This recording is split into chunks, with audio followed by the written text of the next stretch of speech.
할렐루야. 이 수요 예배를 통하여서 말씀을 나누고 우리가 주님께서 기뻐하시는 주님의 일꾼들로 바로 서시기를 바랍니다. 자, 우리가 살아감에 있어서 이렇게 보면은 그 고수라는 게 있잖아요. 고수. 아, 그 사람이 이 절대 고수야. 이런 고수라는 말 있잖아요.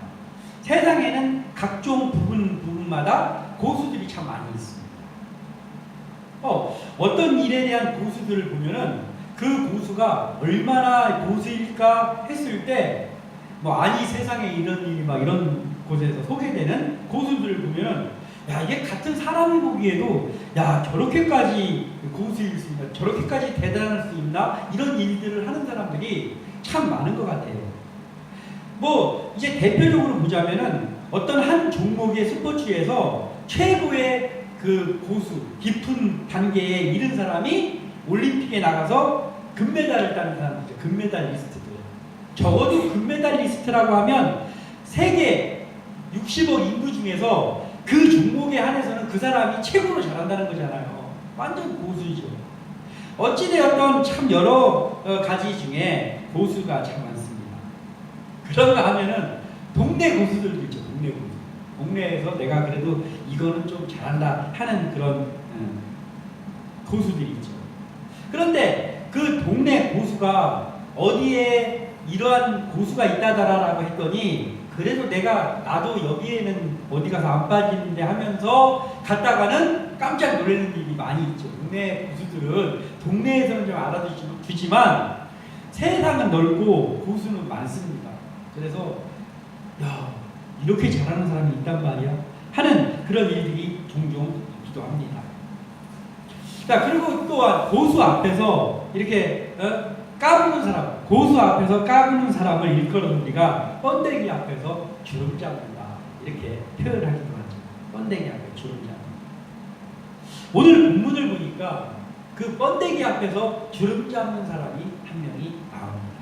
그 사람이 바로 베드로예요. 예수님의 수제자 베드로. 네.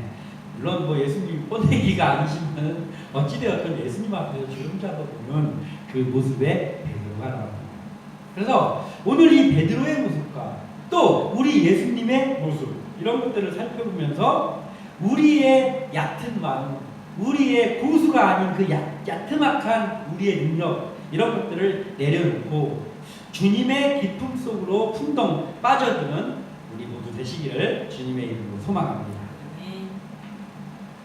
자, 우리가 주님의 기쁨 속으로 들어가려면 우리에게 있어서 가장 먼저 이루어져야 될 것인데 그것은 뭐냐면 우리의 얕음을 바르게 깨달아야 된다라는 거예요. 아, 내가 참 얕은 존재구나. 내가 참 약한 존재구나. 부족함이 많은 존재구나 라는 것을 남이 알려줘서 아는 게 아니라 내 스스로가 그것이 깨달아지고 인정이 돼야 되는 거예요. 이것이 예수님의 기쁨 속으로 들어갈 수 있는 첫 번째 해야 될 일입니다. 우리가 자주 하는 말 중에 주제 파악이라는 말이 있습니다. 원래는 이 주제 파악이라는 말이 그 어떠한 소설이라든지 어떠한 수필이라든지 이러한 국어에서 그러한 글들을 보면서 이 주제가 뭐냐를 파악하는 것이 주제 파악인데 그것이 우리 실생활에서도 많이 쓰이는 말이 됐잖아요. 그래서 내 자신을 잘 아는 것, 내 자신을 제대로 평가할 수 있는 것 이걸 가지고 주제 파악을 한다. 그래서 네 주제 파악을 잘해야 돼. 이런 이야기들을 많이 합니다. 실제로 자신에 대해서 주제 파악이 제대로 되어 있어야 그때부터 뭔가를 발전할 수가 있고 그리고 뭔가에 전진을 해 나갈 수 있죠. 주제 파악이 잘 안 돼 있어. 내 현주소를 잘 모른다. 그러면 이 발전할 수가 없죠. 그리고 전진해 나가는 것도 힘듭니다. 예수님의 용서에 대한 말씀이 지난주에 나왔었잖아요. 사랑과 용서에 대해서. 그래서 예수님은 누군가를 혼내기도 하고 선도하기도 하고 때에 따라서는 징계하기도 하지만 그 속에는 기본적으로 사랑이 담겨 있어야 된다. 그리고 또 그를 잘못을 지적해가지고 그를 창피를 주고 그를 벌하려고 하는 목적이 아니라 결국은 그가 깨달았을 때 그를 용서하는 목적으로 그 일이 이루어져야 된다라는 것들이 지난주에 우리가 나눈 말씀이었고 예수님의 말씀입니다. 그러니까 이제 오늘의 본문은 뭐냐면 그 예수님이 그 이야기를 하고 나서 베드로가 즉시 예수님께 질문을 하는 거예요. 그 용서에 대한 말씀을 하는 예수님 앞에서 오늘 베드로가 한 가지 질문을 합니다. 그 질문 속에는 나도 마음 넓은 것으로는 어디서 안 빠진다라는 자부심이 좀 섞여 있는 듯한 그러한 물음입니다. 우리가 다시 한번 21절을 같이 읽겠습니다. 시작. 그때 베드로가 나와 이르되 주여 형제가 내게 죄를 범하면 몇 번이나 용서하여 주리이까 7번까지 하오리이까 아멘. 이렇게 물어보는 거예요. 나에게 잘못한 사람이 있을 때 그러면 예수님 어떻게 얼마나 용서를 해줘야 되나요? 7번 용서하면 될까요? 그러면서 그 후에 베드로는 칭찬을 기대했겠죠. 이스라엘에 있어서 7이라는 숫자는 완전 숫자입니다. 그래서 7번 랍비, 그 당시에 있는 랍비들은 그 가르칠 때 어떻게 가르쳤냐면은 3번까지 용서를 하라고 가르쳤어요. 누가 너에게 잘못을 하면 3번까지는 용서를 해라. 그러나 3번 이상 용서를 하지 말아라 라고 금했어요. 왜냐하면 3번까지 용서를 해주고 가르쳐 줬는데도 그것을 알아듣지 못하면 구제불능이다. 더 용서해줘도 그 사람은 그것을 이용하거나 그것이 그에게 도움이 안 되니까 3번까지는 용서해주되 그 이상은 하지 말아라 라고 가르치는 것이 랍비들이었습니다. 그런데 이 베드로가 용서에 대해서 이야기하는 예수님 앞에서 예수님 그러면 용서를 하는데 저에게 잘못한 사람에게 7번까지 용서하면 괜찮나요?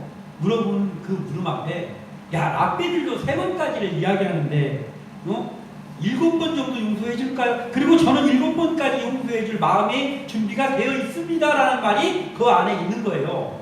그러면 예수님이 베드로가 이제 그 기대한 대답은 이거죠. 야 베드로야 네가 참 훌륭하다.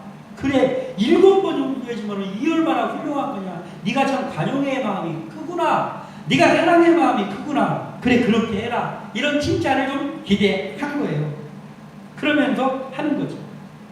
자기가 대단한 용서의 마음을 가지고 있다는 그것을 예수님께 어필하고자 하는 그러한 물음이 그 속에 들어있었죠.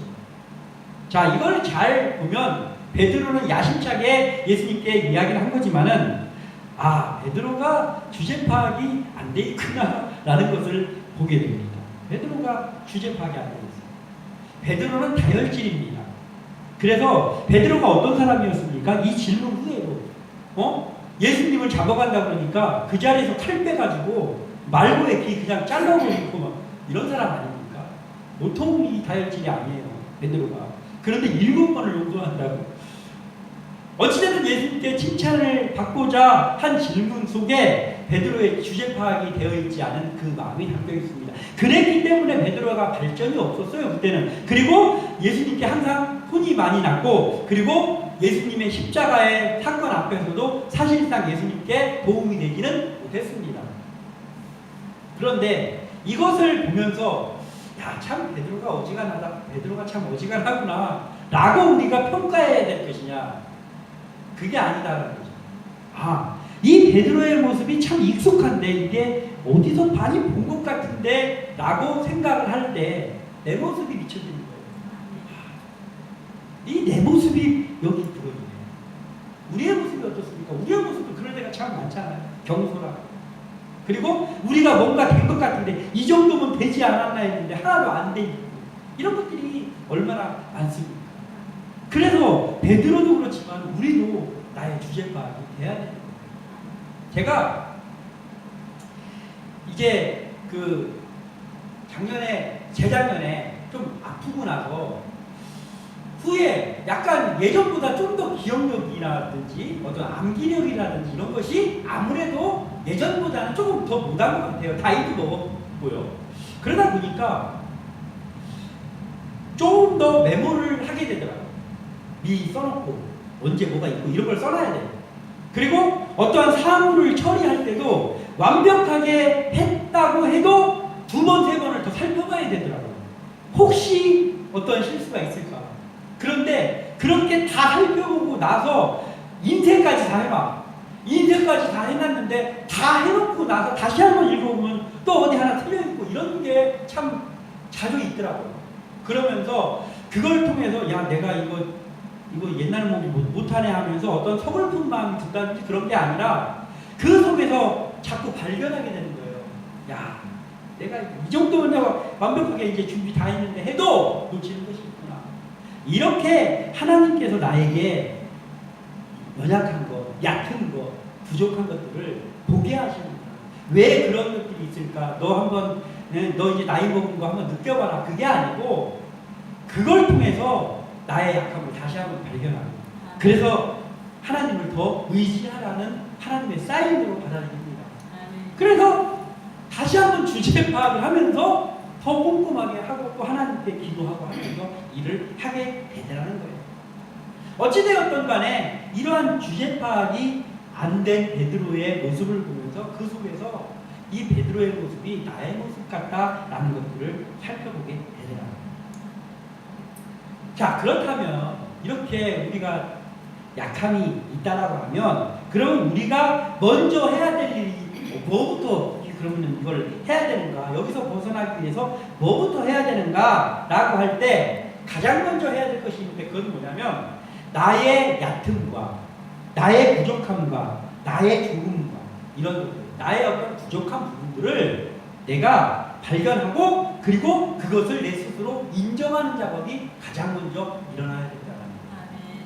왜냐하면 내가 나의 약품을 발견하지 못하고 인정하지 못하면 그만큼 어떠한 것이 생기냐면 주님의 기쁨도 발견하지 못하게 되는 거예요. 내가 괜찮아 보이면 보일수록 주님이 대단해 보이지 않아요. 그러니까 주님 앞에 가까이 가지 않는 거예요. 그래서 왜냐하면 그게 안 느껴지니까. 그런데 먼저 내 부족함, 나의 한없이 얕음, 나의 한없이 약함 이런 것들이 스스로 깨달아지고 발견되어지면은 그러면 내가 얼마나 얕은 존재인가를 바라보게 되면서 내가 아무것도 아니라는 것을 보게 되면서 그와 반대로 주님이 얼마나 대단한 분인지가 보인단 말이에요. 그래서 주님 앞에 겸손하게 가게 되는 것이죠. 그래서 우리는 주님의 기쁨 속으로 들어가기에 앞서서 우리가 먼저 해야 될 것은 우리의 약품을 바르게 깨닫는 작업. 이것이 첫 번째 이루어져야 된다는 거예요. 그러니까 베드로가 예수님께 질문을 하더라도 7번까지면 될까요? 이렇게 할 때 잘 생각했다. 이걸 바라면서 하는 이러한 대답을 바라면서 하는 이러한 우리의 모습이 되어서 안 된다는 거죠. 우리의 약함을 솔직하게 주님 앞에 하면서 순수한 질문을 해야 된다는 거예요. 기도 한마디를 하더라고요. 예수님 도저히 모르겠는데 예수님께서 깨닫게 해주시옵소서. 성령께서 내 속에서 역사해 주시옵소서. 이 정도면 예수님께 칭찬받지 않을까? 이런 것들이 우리 속에서 빠져나가야 된다는 거죠. 나의 약함이 발견될수록 이런 마음들을 우리가 에서 벗어날 수 있는데 그래서 우리는 이것을 해야 되는 것이죠. 그리스도인이 진정으로 자기의 약함을 깨달으면 그러면 어떻게 될까요? 자, 그리스도인인데 나의 약함이 깨달아졌어요. 내가 이렇게 얕은 존재구나. 내가 이렇게 부족한 존재구나. 약한 존재구나가 깨달아졌어요. 그러면 그 사람이 그렇게 깨달아진 것을 어떻게 알 수 있을까요? 뭘 봐야 알 수 있을까요? 예? 나의 약함이 깨달아지면 나타나는 현상이 있습니다. 그 반드시 나타날 수밖에 없습니다. 바로 그게 깨달아지면 자꾸 말씀을 붙여보게 되는 거예요. 그때. 왜냐하면 왜 말씀을 붙여보게 되냐면 내가 약함이 깨달아지니까 내 스스로 뭐가 할 수 없다는 것이 인정이 되니까 그러면 예수님 하면서 네 앞으로 가는 거예요. 그때. 그러면 이제 내가 내 약함을 발견하고 주님 앞으로 가는 거예요. 자꾸 기도 앞으로 가는 거예요. 왜냐하면 내 약함이 깨달아지면 깨달아질수록 주님의 기품이 발견이 되니까 그러면 주님 좀 알려주세요. 제가 도저히 모르겠거든요. 내가 주님만 의지하고 있는데 왜 이렇게 불안한 마음이 들까요? 지금 뭐가 부족한데 불안한 마음이 듭니다. 이게 해결이 안 됩니다. 어떻게 해야 될까요? 하면서 기도하고 앞으로 가는 거예요. 그러면 주님께서 그 문제를 해결해 주시죠.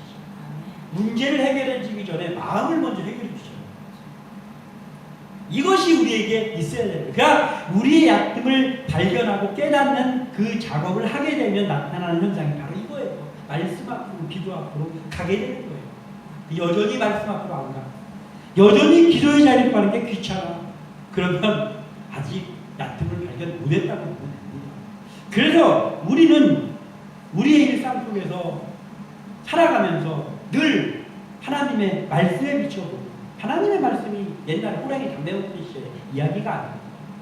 하나님의 말씀을 보면 그 하나님의 말씀을 지금 대입해도, 아니 앞으로 예수님 오실 때까지도 아무리 발전한다고 해도 대입해도 전혀 격이 안 맞거나 하지 않습니다. 시대와 상관없습니다. 말씀 속에 모든 해답이 있습니다.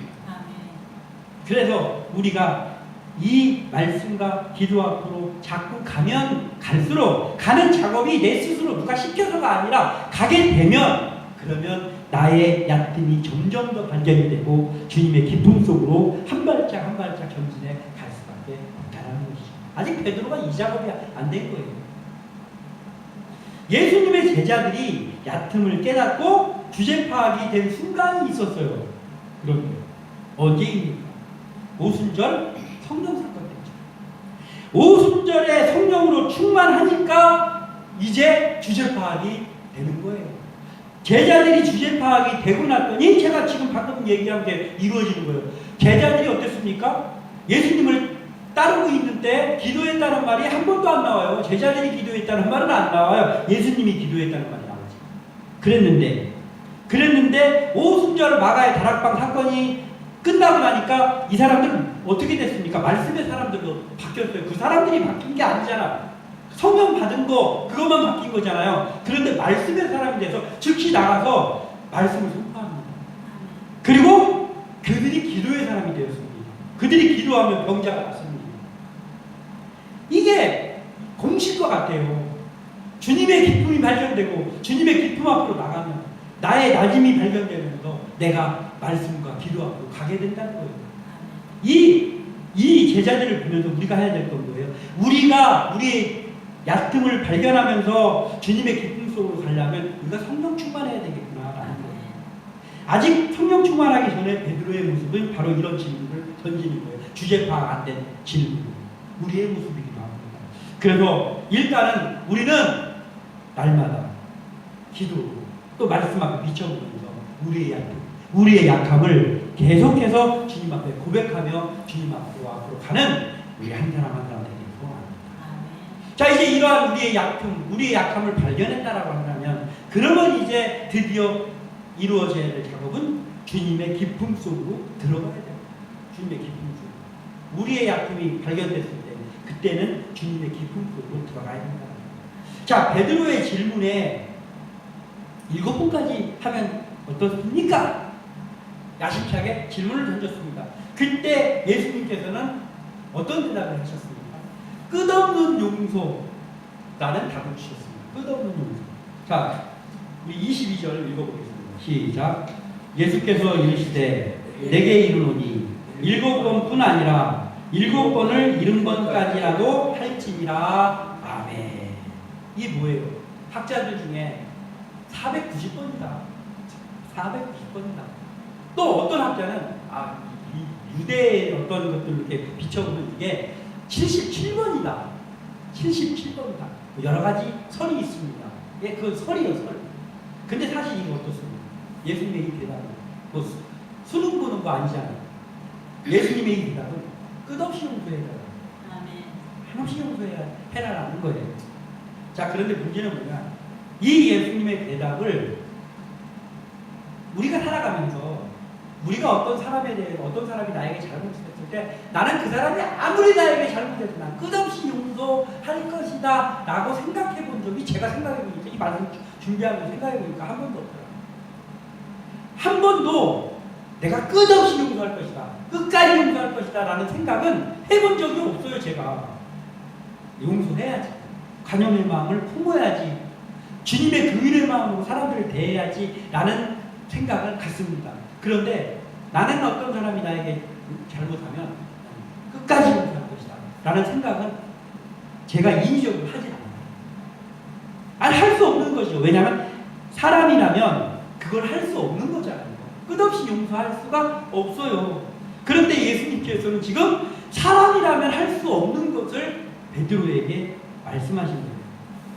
베드로, 야, 7번뿐 아니라 7번씩 70번이라.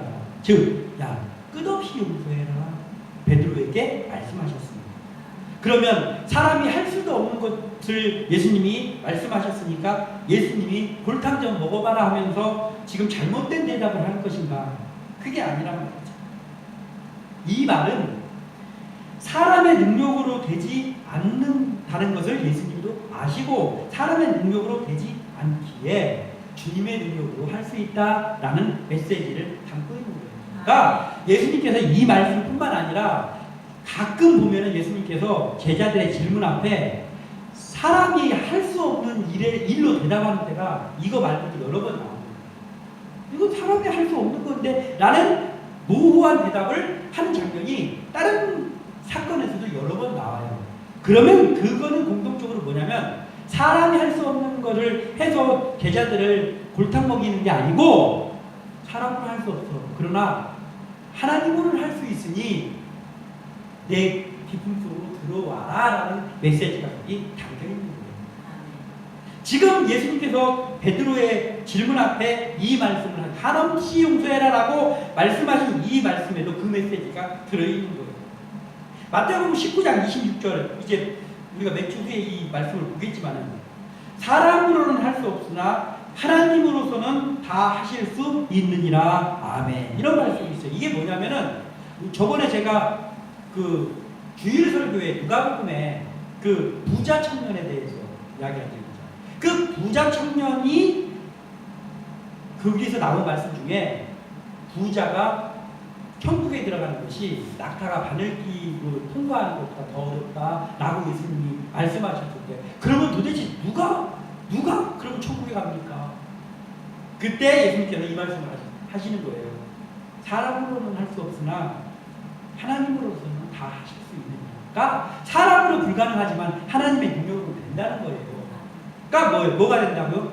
부자가 천국 가기가 어려운데, 그런데 하나님의 능력으로 된다는 거예요. 그러면서 그게 된다라는 것을 삭개오를 통해서 보여주셨잖아요. 삭개오를 통해서. 그러니까 끝없는 용서가 사람으로서는 되지 않지만, 그렇지만 베드로야, 네가 내 안으로 들어오면 내가 되게 해준다라는 거예요. 그러니까 이거예요. 용서 어떻게 해야지 그런 용서를 할 수 있을까 고민하지 말고 네가 온전히 내 기쁨 속으로 들어와라라는 거예요. 이 말씀을 예수님께서 하시는 거예요. 우리에게도 하시는 말씀입니다. 예수님의 대답 속에는 온전히 주님의 기쁨 안으로 들어오라는 부르심이라는 얘기입니다. 즉 주님과 끊임없는 동행 속에서 이것이 가능하다라는 거예요. 근데 이게 가능하다라는 걸 그러면 어디서 보여야 되잖아요. 이게 진짜 가능하다고, 끝없는 용서가 가능하다고? 안 되는데, 인간으로서 안 되는데. 그런데 자, 사람으로는 불가능한 일이지만은, 그렇지만은 베드로를 살펴보면 이게 가능한지 아닌지 알게 됩니다. 자, 베드로가 지금 이게 가능하지 않습니다. 그런데 베드로가 나중에 성령에 충만한 오순절 사건을 거쳐서 베드로가 진정한 예수님의 수제자가 되지. 그리고 베드로는 오직 예수의 복음을 위해서 살다가 거꾸로 십자가에 못 박혀서 순교했습니다.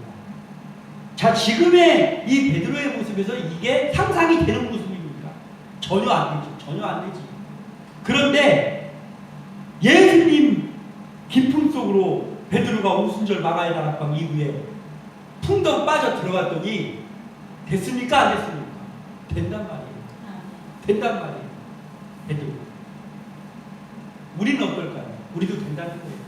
우리의 모습은 초라하고 우리의 모습은 용서 7번은 무사치고 어떤 사람은 한 번도 용서 안 하는 사람도 있잖아요. 용서 안 하는 사람들. 내가 2번까지 참되면 3번까지는 너 어림도 없어. 이게 우리의 모습이잖아요. 됩니까? 안 됩니다. 그런데 예수님께서 답을 주신 이 답을 우리도 적용하라는 거예요. 그러니까 우리로서는 안 되니까 예수님의 깊은 속으로 우리가 풍덩 빠져들면 된다는 거예요. 그 풍덩 빠져드는 작업이 뭐라고요? 말씀과 기도 속에 거하면서 날마다 날마다 주님 앞에 나가는 그것이 우리에게 필요합니다. 그래서 우리가 예배하고 또 말씀에 우리를 비치고 또 기도의 자리로 나가는 거예요. 그러면서 점점 더 예수님의 기쁨 속으로 들어가면 내가 달라지는 건 없지만 우리가 예수님의 기쁨 속으로 계속 들어가면 들어갈수록 우리가 갖고 있지 않았던 관용의 마음이 우리에게서 나옵니다. 우리가 할 수 없었던 인내가 이루어집니다. 우리가 전혀 할 수 없는 그 긍휼의 마음이 우리에게서 나온단 말이에요. 누구로 통해서? 예수님. 우리로서는 우리가 100년, 1000년이 지나도 우리에게는 그거 안 나옵니다. 그러나 예수님의 기쁨 속으로 들어가면 예수님으로 통해서 우리에게서 그게 나타납니다. 이것이 우리에게 있어야 될 모습입니다. 십자가의 죽음이 그래서 우리가 이런 거예요. 하나님이 우리를 오래 참아주시는 모습에서 끝없는 용서가 느껴집니다. 그러니까 하나님이 나를 오래 참아주시지 않았으면 그러면 제가 이 말씀 준비하면서 보니까 이렇더라고요. 그러면 나는 하나님이 나 몇 번 용서 좀 해줬을까 생각을 해보니까 7번은 일단은 기본적으로 아니고 490번도 넘을 것 같아요. 만약에 490번을 하나님께서 나에게 용서해주고 그 이상 잘못했으면 너는 어림없다 했으면 나는 이미 어림없었을 것 같단 말이에요. 이미 이 세상 사람이 아니었을 거란 말이에요. 490번 아니라 4,900번이라. 그런데 이 자리에 어떻게 서 있습니까? 그 예수님이 말씀하신 걸 예수님이 하신 거예요. 끝없는 용서. 끝없는 용서를 예수님이 나에게 행하셨기 때문에 그래서 내가 여기 있는 거예요. 그래서 우리가 여기 있습니다. 그러니 우리가 그 주님의 기쁨 속으로 들어가야죠.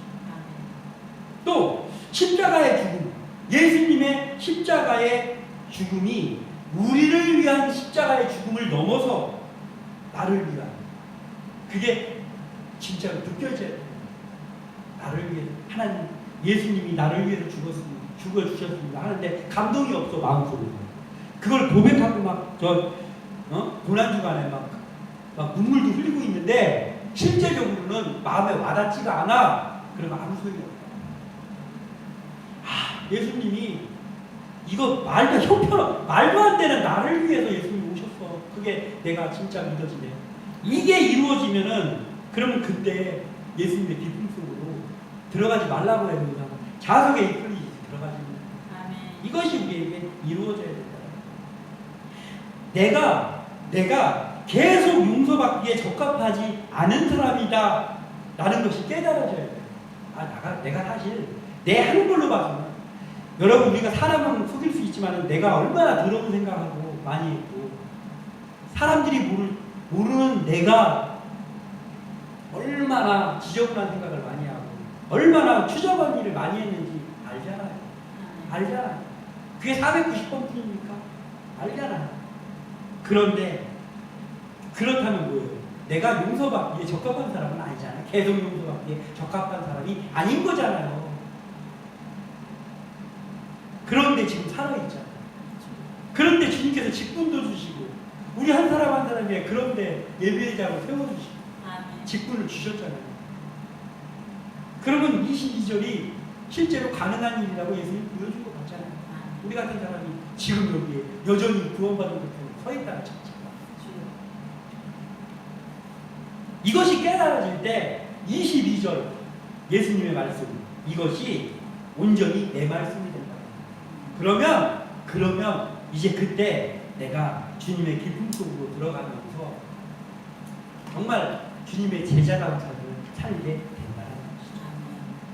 오늘 이 말씀을 생각하면서 우리도 때로는 베드로와 같은 이 철없는 질문을 하나님께 전하는, 응? 던지는 그러한 약한 사람들이지만 그 약함을 우리가 인정하고, 그래서 우리의 모든 것들이 가득해 하시는 예수님 그 기쁨 안고 들어가기를 소원하는 마음을 가지고 예배자로 서 있고, 그리고 또 말씀과 기도로 날마다 나아가고 그 예수님과 동행하고, 그러한 삶으로 인해서 우리의 삶 속에서 온전한 주님과의 동행이 이루어지는 우리 한 사람 한 사람, 그리고 우리 함께 나누게 되시기를 주님의 이름으로 축원합니다.